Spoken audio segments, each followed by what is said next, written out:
उत्तराखंड की धामी सरकार का एक बहुत बड़ा फैसला आज हुआ है।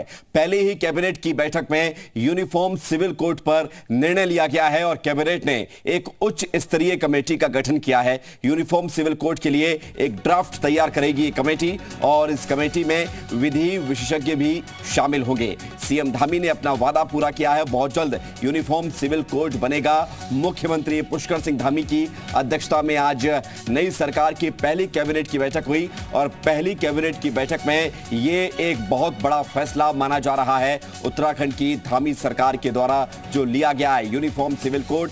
इसको लेकर कमेटी बनाई गई है। कमेटी जो सिफारिशें करेगी उसके बाद फिर इस पूरे मामले पर आगे काम किया जाएगा।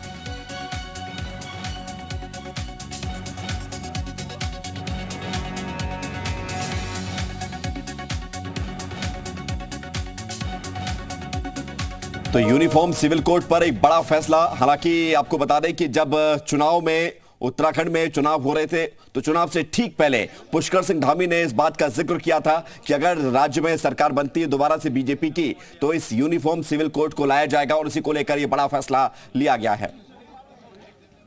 यूनिफॉर्म सिविल कोड के मुद्दे पर सीएम धामी ने क्या कुछ कहा है, आइए वो सुनते हैं।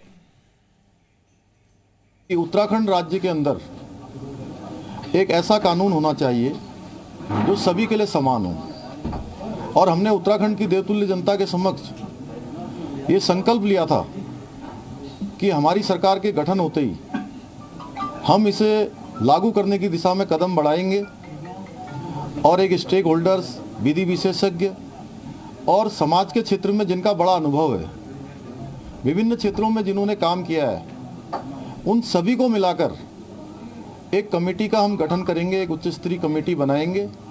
वो कमेटी यूनिफॉर्म सिविल कोड का ड्राफ्ट तैयार करेगी और हमारी सरकार उसको लागू करेगी।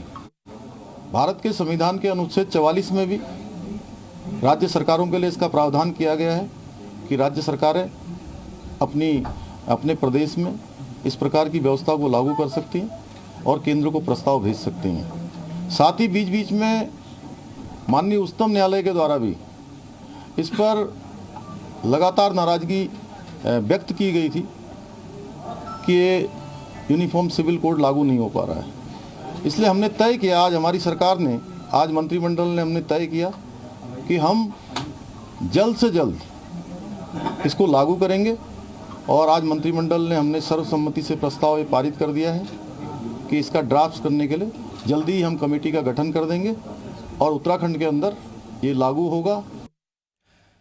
यूनिफॉर्म सिविल कोड क्या है, ये क्यों जरूरी है और इसके क्या फायदे होंगे, ये आइए आपको कुछ ग्राफिक्स के माध्यम से समझाते हैं। इसको आप समझिए क्योंकि ये अगर कानून बनता है तो इसके क्या कुछ परिणाम देखने को मिलेंगे। एक निष्पक्ष कानून होगा जिसका धर्म से कोई ताल्लुक नहीं होगा। हर नागरिक के लिए एक समान अधिकार और कर्तव्य तय किए जाएंगे।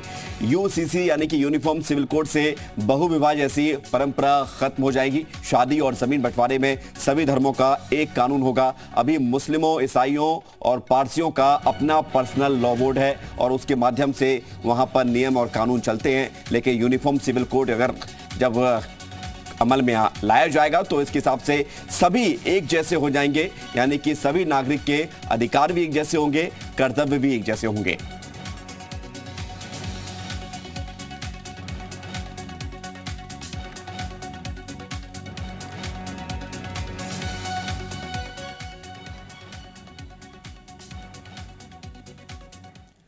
समान नागरिक संहिता का मुद्दा बीजेपी के एजेंडे में रहा। 1989 के लोकसभा चुनाव में पहली बार यह मुद्दा उठाता था और बीजेपी ने अपने घोषणा पत्र में इस मुद्दे को शामिल किया। 2019 के लोकसभा चुनाव के घोषणा पत्र में यह शामिल रहा, लेकिन लैंगिक समानता पर बीजेपी हमेशा से जोर देती रही है। 2019 में सुप्रीम कोर्ट ने नाराजगी जताई थी। समान नागरिक संहिता लागू करने की कोशिश नहीं हुई, यह सुप्रीम कोर्ट ने टिप्पणी की थी। दिल्ली हाई कोर्ट ने केंद्र से कहा था कि समान नागरिक संहिता जरूरी है। हालांकि इस यूनिफॉर्म सिविल कोड का कुछ विशेष वर्ग के लोग विरोध करते हैं, लेकिन अब इस पर बात भी हो रही है और उत्तराखंड सभी राज्यों से 2 कदम आगे है। इस पर कमेटी बनाई गई है। अब देखना यह है कि आगे इस पूरे मामले को लेकर किस तरह से काम होता है। खबरों में बने रहने के लिए आप हमारे फेसबुक, ट्विटर को फॉलो कर सकते हैं। ताज़ा अपडेट्स के लिए हमारी YouTube चैनल को सब्सक्राइब भी कर सकते हैं। साथ ही नोटिफिकेशंस के लिए बेल आइकन को क्लिक करना ना भूलें, जहां मिलेगी आपको आपकी जरूरत की सभी खबरें।